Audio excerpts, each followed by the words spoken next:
All right, so I just wanted to do a quick video of this Madame Jeanette Yellow Pepper, just to show you guys the crazy production on this plant. This plant's a few months old, and I mean, it's just crazy loaded down with pods. I don't use any synthetic fertilizers.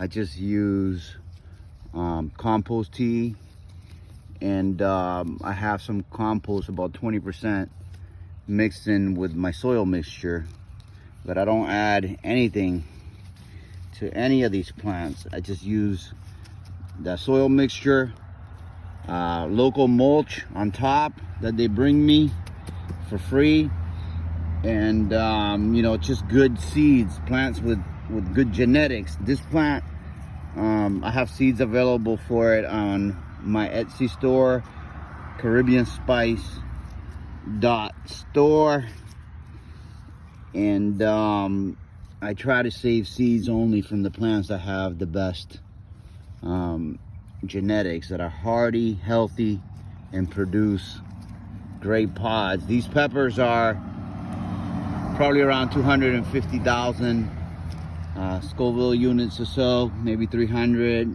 Super fruity, no floral notes, which from what I understood, this pepper is supposed to be in the habanero family, but I don't find any of that flowery, floral habanero note in it.